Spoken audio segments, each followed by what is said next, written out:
What's going on, everyone? I'm just a typical, average American here today to react and learn about the Canadian economy.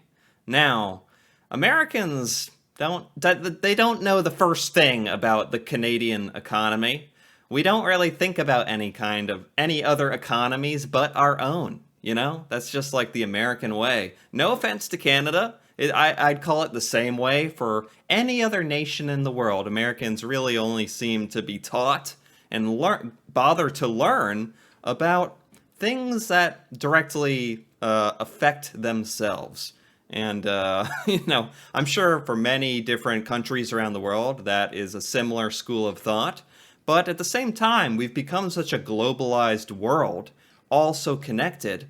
Plus, Canada is our neighbor, for crying out loud. We need to know about the Canadian economy. We affect each other in that way. So I think it's actually quite important. And so I'm very excited to learn and according to this title, dig deep into the Canadian economy. I don't exactly know what they're going to talk about. Maybe about the imports and exports of the Canadian economy, things that Canada relies on for money, the average wealth of Canadians, that sort of thing, financial status of the country and people. I don't know, but I'm quite interested. There's actually a lot of different ways you could break down an economy, but I don't know the first thing about the Canadian economy, so I'm ready to learn. So let's take a look. Known for merciless winters, Moraine Lake, maple syrup, polite people, and not so polite hockey players. Of course, they start this out with all the things that Americans think about when they think of Canada: maple syrup, winter, hockey players fighting each other. Yeah, I mean that about covers it. Canada is a G7 member and the 9th biggest economy in the world by GDP. See, that's the kind of thing I don't know about. That Canada is the 9th biggest economy on the planet. That's kind of substantial. If you are a Canadian watching this video, don't forget to say sorry in the comment section, eh? Okay. Canada is a Commonwealth country based on the principle of peace, order, and good government. Peace, order, and good government. I like that. That's a good little rule to live by, right? Some say it's slightly inclined towards the need for the common good while accepting moderate limits on individual freedom. But Canada is not a socialist country. It is a capitalistic economy based on the accumulation of capital, production of wealth based on the wage-labor relationship between the owners and workers, and the means of production through mostly privately owned companies generating profits for their owners. Okay, wow. Suddenly we just dived right into it. We were going slow there, like, oh, maple syrup. And then suddenly we're talking about capitalism and the effects on, like, the individuals. Anyway, it's funny they phrase it like this, because when Americans are starting to not like America, and they're like, oh, I hate it here, I hate the policies, they are always saying, I'm going to move to Canada. That place is great. Because it's got some socialist policies, but where we're worried about the good of like society as a whole, and making sure no one's left like out in the cold on the lowest tier of starvation and financial need, and that really appeals to a lot of people in America. But Canada clearly has a large capitalistic side to it with business, small businesses. And a free market, which appeals to a lot of Americans as well. So I actually think this sounds like a fantastic, healthy balance of all the policies. Yes, the country does have a developed social security net, but many people fail to understand that having welfare programs does not make a country socialist. You can call it a mixed market economy, but that mixture consists of capitalism and minimum state regulation, instead of a mixture of capitalism and socialism. Huh. I mean, yeah, even America has some welfare programs for helping out financially troubled, people who have the most trouble financially in America, which at the lowest tiers, people are living paycheck to paycheck trying to survive in America, where the very, very richest have an outrageous amount of the wealth, more than they could ever spend. So it's tough justifying the existence of both of those. So I'm curious if Canada kind of thinks about that as well. It sounds like it a bit. Canada, just like many developed nations, followed a sequence of transitioning from a raw material-based economy to a manufacturing-based economy, and finally transitioning again to a service-based economy. Raw material to manufacturing to service. That makes sense. So at the beginning, it was like if you're selling whatever, rocks or oil or gold or just very raw material. Then manufacturing, when that came along. We're literally getting into history here, manufacturing getting more advanced. And now it's like a service economy, which I think most people would. America's definitely a manufacturing and service economy where people buy and sell services, and that's like a huge amount of the economy. Same in Canada, makes sense. In an earlier video, we discussed that most service-based economies happen to somehow have their service sector around 70% of the total GDP. This pattern is true for the Canadian economy as well. Wow, I actually don't know the proportions of the United States proportionally like that. How much is the economy is services and manufacturing? I actually don't know. Ranked among the top 10 countries on the Economic Freedom Index, the Canadian economy has some resemblance with the Australian economy. Australia has magpie attacks and Canada has geese. Sorry, let's get back to the economic-only similarities. Okay. Both economies are wealthy and industrialized. Both have housing bubbles. Both are highly exposed to international trade and commodity prices. Both are disproportionately reliant on one trading partner. In Australia's case, it's China, and in Canada's case, it's the United States. Oh, okay. Wow. This is exactly proving my point from earlier. Like, this is why Americans need to know this stuff. That I don't know what America considers its most important trading partner, because I kind of figured it was a combination of a lot of different nations. And I'm sure one is technically the most important, but I'm thinking it's a lot of nations that we do trade with that cumulatively forms our economy. But I certainly didn't know that Canada considers America to be its number one trading partner. It's very interesting, actually. Trading partner. In Australia's case, it's China, and in Canada's case, it's the United States. Okay. Both countries are making an effort to diversify their economy, and both have been keen for more immigrants to boost the economy. Yeah, that's a whole other thing, right? Having a good diversity of people come into your country and create businesses, join different sectors of the job force. Americans are very split on this issue. They don't know quite what to think about people coming into America, whether it's good, whether it's bad, but I think there's a big argument, and I think Canada is kind of on the same page with this, that it can be a great boost to your economy to have a large pool of people and a diversity of people in schools of thought.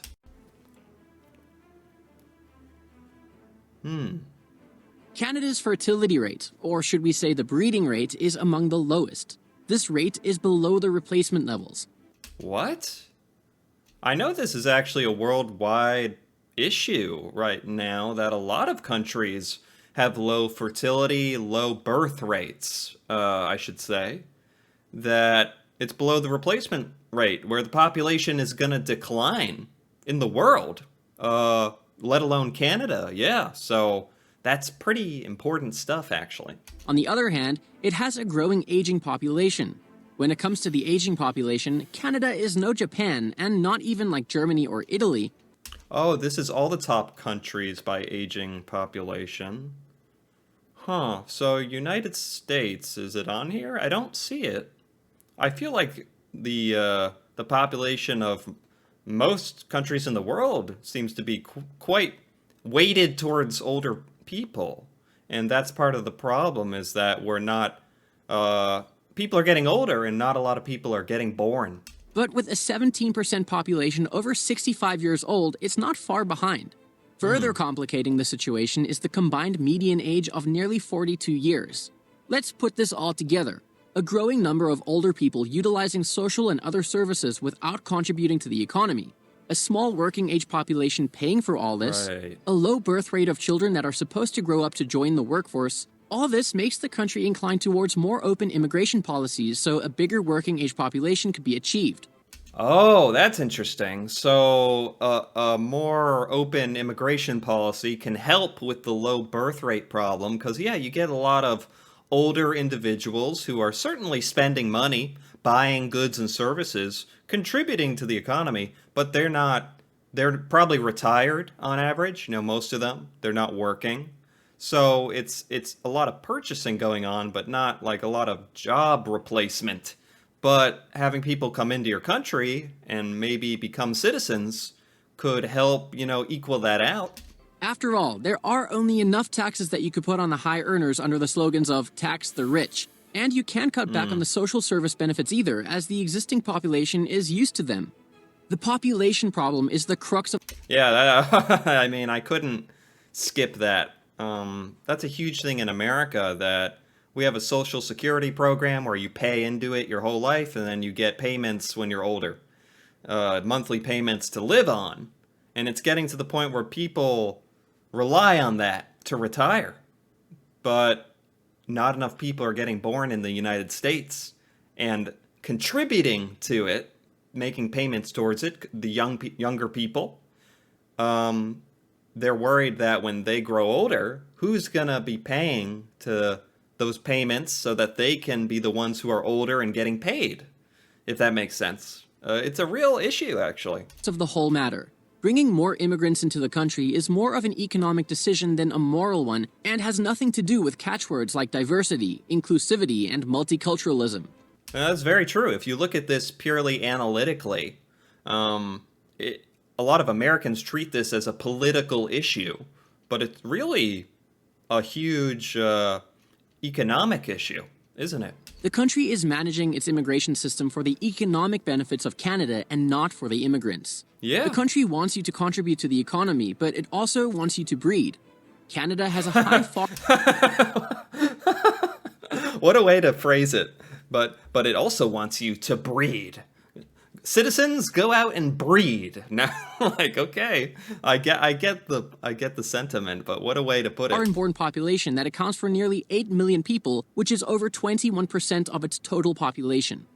Immigrants work hard. They are usually in their working age. They become part of the tax-paying population. They utilize fewer social services. Many of them could accept jobs that locals are less inclined to carry out, and most of them are also grateful for letting them enter the country due to the lack of opportunities back home and other reasons. And they have better fertility rates, relatively, and they also bring foreign money to increase cash flow. Rich immigrants bring. I've honestly never thought about it like this, only because the American media chooses to really frame it through a very politically divided lens. We never even consider it through like an economic viewpoint like this. It's a very interesting viewpoint, though. Foreign money to the land, although it has a downside that it could be one of the contributing factors of property price surge. Then there are skilled workers who bring their skills, obviously. The government does not have a partnership with private companies, so if you don't get the job, then it's your loss. Then there are temporary foreign workers to fill in the jobs that Canadians are less likely to opt in. And last but not least, student immigrants get to study in some of the highest-ranked universities in the world. But for Canadian universities, foreign students are a vital source of income, bringing billions of dollars into the country. Foreign students have to pay much higher tuition fees than the locals. This is just a whole aspect of an economy that I never even thought about. I mean, Canada, as of the making of this video, was already the 9th biggest economy in the world. But with such a open immigration policy, I suppose that could actually increase. It's economically viable for Canada to let the import of money pouring in. Education is surely a lucrative business. Yeah. The love-hate relationship with oil. Does Canada have oil? Is oil a big commodity in Canada? I've never heard this. Canada is an energy superpower with the third highest natural resources valued at 33 trillion US dollars. The country has the third largest proven petroleum reserves, and it's the fourth largest oil exporter in the world, with Alberta and Saskatchewan taking the lead. The fourth highest oil exporter in the world.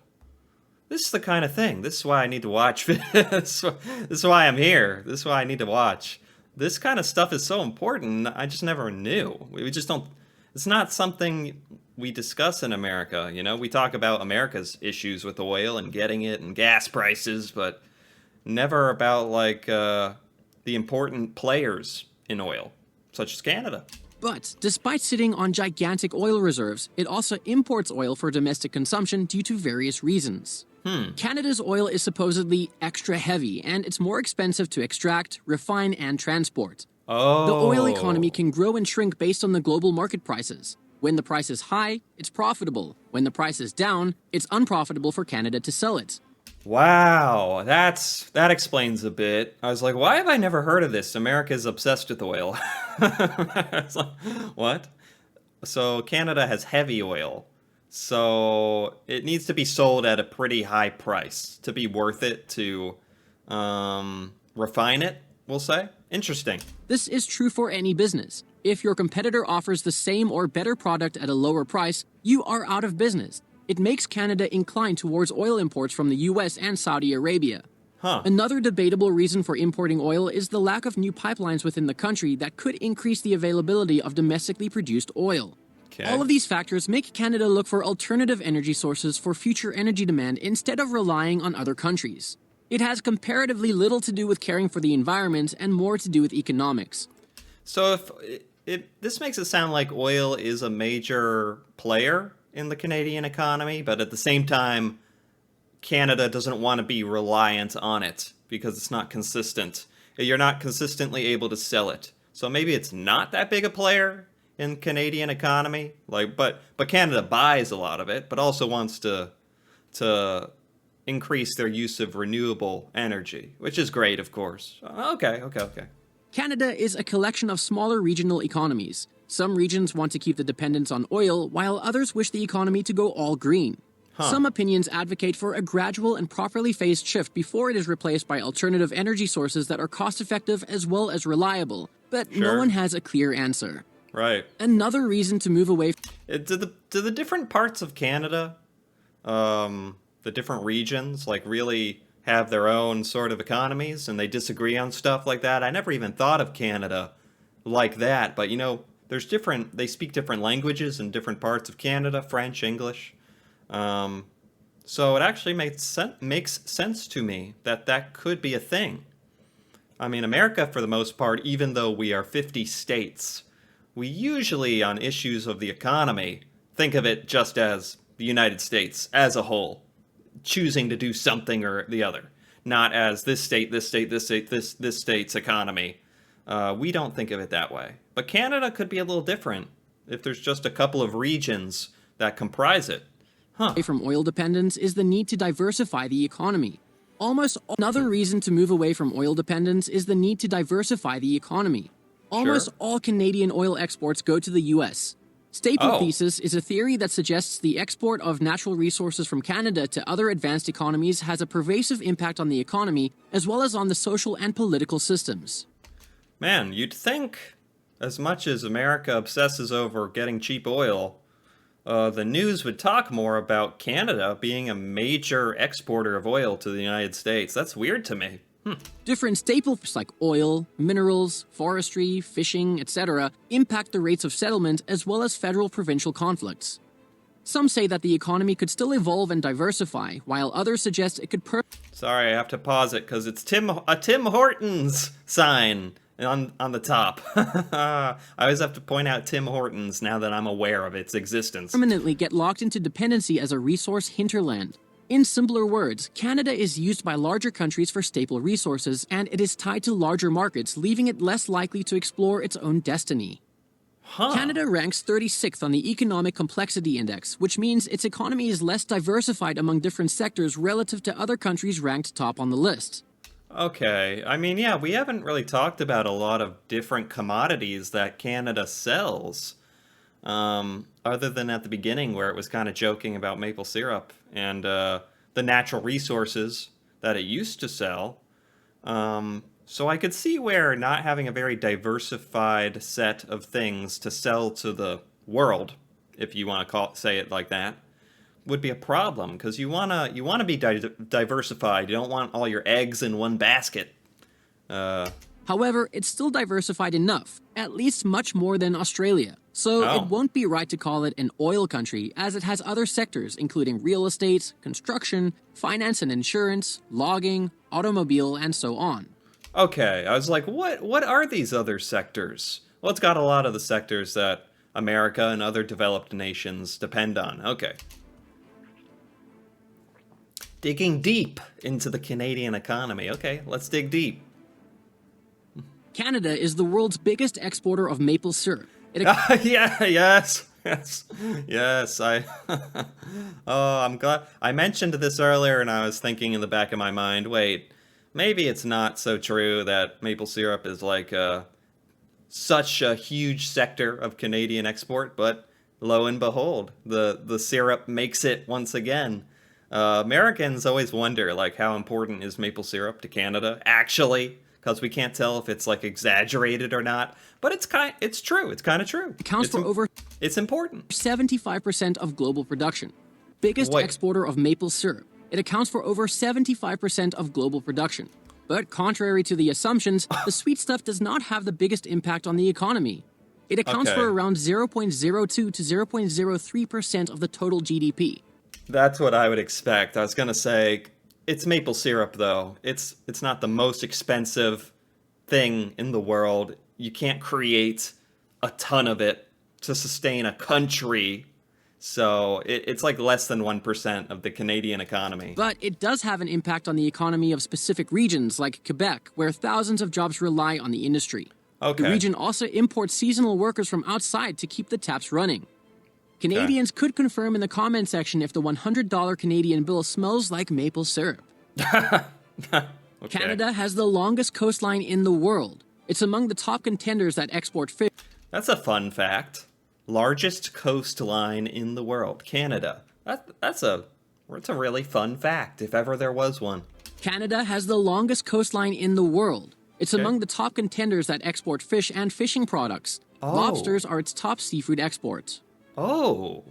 Why? Oh. This is another thing I've never heard of. That Canada is a big seafood exporter. I mean, doesn't that make sense if you have one of the largest coasts on the planet? Wow. I bet the United States gets a ton of its fish and seafood from Canada. While every election in the US, few people insist that they would move to Canada if candidate so and so wins. Yes, this is exactly what I said earlier. People in the US are always saying, oh, if he wins the election, I'm moving to Canada. Because Canada is just like the default. Like, if I can't live in the United States, I'll just go to Canada. It's like the United States, but a lot nicer and friendlier, and people get it there. That's what Americans are always saying. Canada's trade and economic prosperity are disproportionately dependent on the United States. Canada takes full advantage of having the biggest consumer market as its neighbor, with over 75% of its total exports reaching the United States. So that's what it is. I'm not trying to sound egotistical here, but I think the United States, the Canada is not the biggest trade partner with the U.S. The U.S. has lots of trade partners, but for Canada, the U.S. is the biggest trade partner for Canada. 70% of trade, I think they said. That's why I wasn't I was like, how did I miss this? All the trading going on with Canada. It's different proportionally with Canada and the US. Okay. As the old saying goes, when the US economy catches a cold, the Canadian economy sneezes. This is true in most cases except for the financial sector. Canada also gets security benefits for having a neighbor like the United States, which has the highest military expenditure in the world. Yeah. America's not going to let anything happen to Canada. Not only because you're really close by and we're not going to let anything happen near us because we don't want anything to happen to us, but also because, we just love Canada too. We're not letting anybody do anything to these parts. Most of the Canadian population is situated. But on a serious note, we do spend way too much on military and stuff. It's like absurd. But at least we're safe, I guess. We'll just have like billions of dollars in weapons that we'll never use, but at least we'll feel safe, I guess. roughly hugging the US border. Of the Canadian population is situated roughly military expenditure in the world. Most of the Canadian population is situated roughly hugging the US border. That's another thing I didn't know. Gosh, I'm stopping this video every 2 seconds because it's just thing after thing I'm like, how did I not know that most of Canada's population is by the border between Canada and the... I figured, Canada is a pretty big landmass north of the United States, that the population's like equally dispersed throughout it, kind of like the United States. The population's dispersed throughout the whole country. Apparently not in Canada. Apparently most of the population is by the border, which is crazy. Which, I mean, not crazy as in bad, crazy as in amazingly fascinating to me. So, and like I just learned the other day how close Ottawa and other cities are to the border. I never knew. Never knew. Canada is smart when it comes to the minimum wage. The country has no single minimum wage for the entire country. Instead, the provinces and territories set and impose their own separate minimum wage rates. Oh. Canada has... Well, that's kind of similar in America. The states pretty much control minimum wage on a state level. But there's also a national minimum wage. It's weird. It's weird how it works out. You can have state laws and national laws, and they can conflict, and it's something. It's one of the highest household disposable income, which is a... Canada has one of the highest household disposable income, which is a measure of money a household is left to spend or save after income taxes have been deducted. Okay. While disposable income is shown off as a shiny number, not many people talk about discretionary income, which is the amount of income left after all necessities are covered. Oh. Disposable income does not calculate wealth, as it does not take into account the cost of living and average expenditures. This is how most of the advanced economies are generating working poor with the illusion of wealth. On the other hand, discretionary income data is poorly reported by most countries. Yeah, that's all that matters, right? As far as your life fulfillment and entertainment day to day, like how much you're actually enjoying your life is if you can get those. How much money do you have after the necessities of shelter, food, clothing? Then that's the point where you're like, okay, what money do I have now left over to do stuff and buy stuff that I actually will help me enjoy life? That's so important. Canada is no Switzerland or Norway when it comes to the cost of living, but it's still in the top 25 list. Consumer goods are expensive, although it mostly depends on where you are living within the country. Canada is also among the countries with the most expensive childcare when calculated by the percentage of the couple's average earnings. Okay. I mean, I do expect Canada to be very, very, very high up in a lot of these world rankings as far as economy and develop. It's a developed nation, on the forefront of technology and development, right up there with the best of them. So I do expect Canada to be high on lots of economic measurements, if you will. Canada has one of the highest household debts compared to income levels. These are mainly taken for mortgages, and it fuels the housing market. Canadian household debt as a percentage of disposable income has risen above 170%. Housing in some areas is an obvious bubble, with Vancouver and Toronto taking the lead. Wow. Housing in America was, this video I think wasn't made in when? 2021? It's like a year old. So things have changed a little bit, actually. Well, in America, the housing bubble is kind of collapsing right now, where houses were so ridiculously expensive no one could buy any. No new families could buy houses, and now it's starting to pop, and prices are going down, and all sorts of madness that goes along with that. Growing the manufacturing sector in Canada is somewhat impractical. High wages do not allow it to compete against the countries that have a low-wage workforce. Cheap imports beat out any hopes for a large-scale manufacturing base. That's a really interesting point. Yeah, when you want to pay your employees well, you want to pay your citizens well. Well, that means you can't, by definition, you don't have cheap labor. So you can't outcompete some of the big manufacturing powers of the world. So it's great Canada tries to pay people well, but then you can't outcompete certain industries. It's very interesting. This is making the existing manufacturing industry slowly die out or be dependent on government subsidies. Canada has an awesome single-payer health system, although Yeah. it's falsely advertised as a free healthcare system and should rather be called a publicly funded healthcare. Right. Americans are always pointing to Canada as like, hey, we need healthcare like them. Now, the truth is, American healthcare sucks, not because the healthcare sucks, but because you'll fall into massive debt if you don't have the right insurance, or if you get too injured and need special treatments, you will fall into debt forever. That's the scary truth of American healthcare. So, in that sense, I think Canada is definitely beating us. Healthcare spending represents nearly 12% of the country's GDP.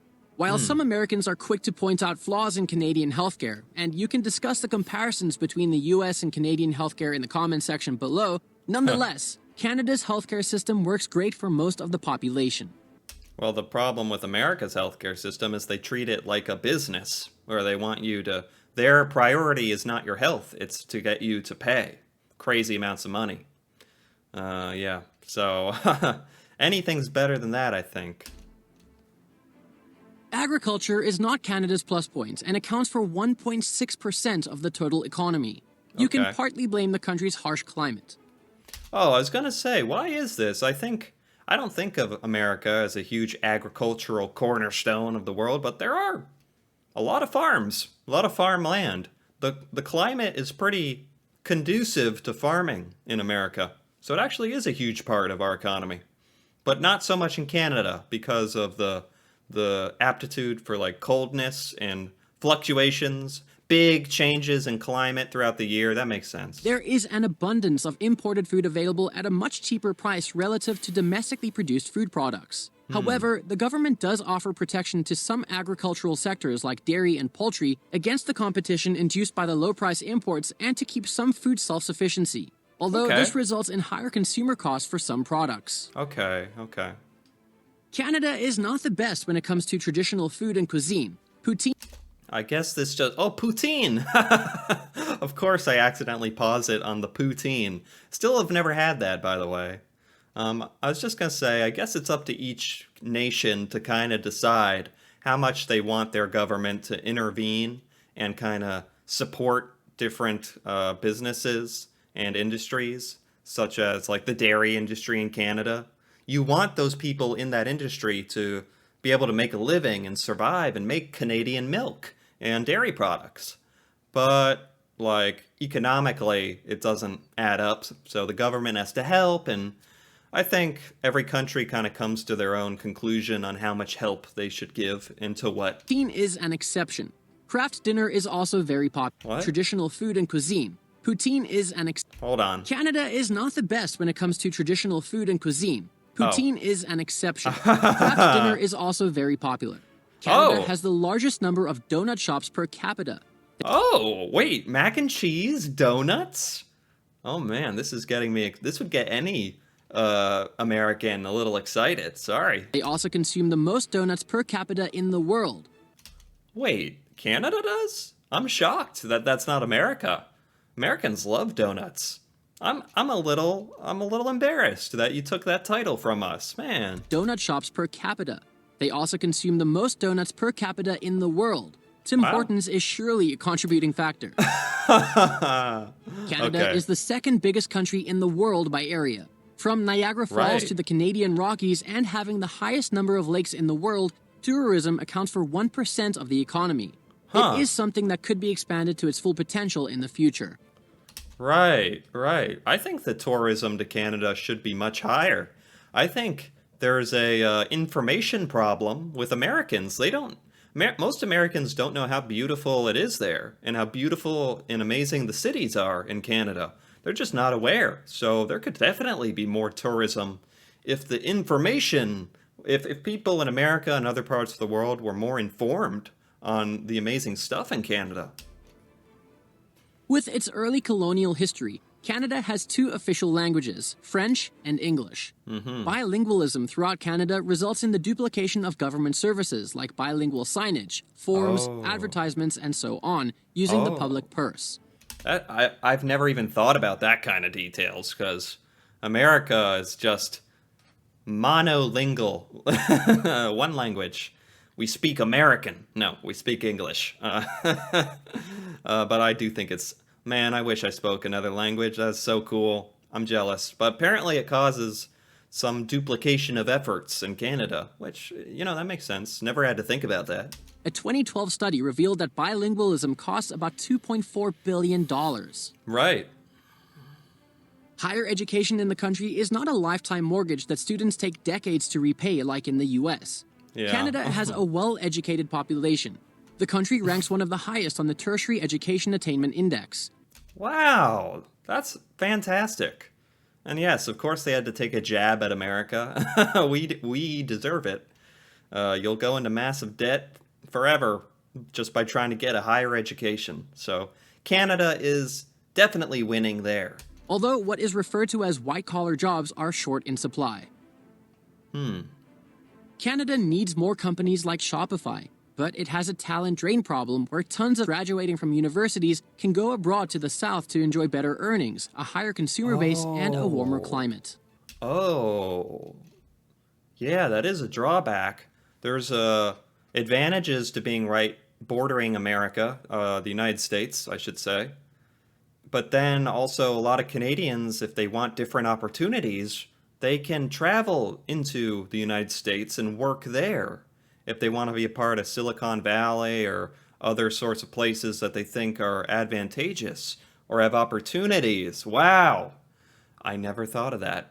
America is taking a bunch of the amazing Canadian talent.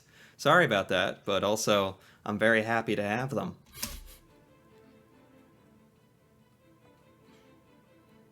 Forget about natural resources. Any country's biggest asset is its people.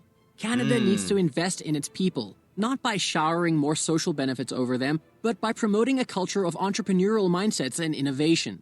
It Sure. has to facilitate its population away from a risk-averse mentality so they could make things happen instead of waiting for things to happen to them. I think America does a really good job at that. Really promotes the entrepreneurial attitude. That's very highly praised in America. Other than that, life is great in Canada. Well, we are Yeah. off to Timmy's to get some Timbits and a double-double. We hope you have enjoyed the video. Okay. We Oh, I did enjoy that. Wow. That was by Economic Raven. I liked that. Wow, that was so interesting. That wasn't exactly what I thought it would be, but it did cover a lot of the questions I had about what kind of imports and exports Canada was working with and had historically, and what the people focus on as far as jobs and education. And there's just so much that goes into what creates a nation's economy that this feels like, although it was kind of a snapshot look at it, it was a very good general overview of me kind of understanding the position of the Canadian economy in the world. Very highly positioned, and I never really appreciated the relationship Canada had with the United States as far as trade and even the workforce goes. I just never thought about that. Because I just think of America as being sort of a global trade platform, interacting with so many people, especially with the internet and all that and online commerce. But obviously it makes sense that since Canada and the United States are physically next to each other, there's a very important relationship there. More so than I even realized. So I'm glad I watched this. That was very informative. Anyway, if you are glad that you watched this, then feel free to leave a comment or give it a like. And if you're interested in more videos like this, me reacting to Canada, Canadian culture, stuff I have never seen before about Canada, feel free to subscribe for more. And until then, thanks for watching, and see you next time.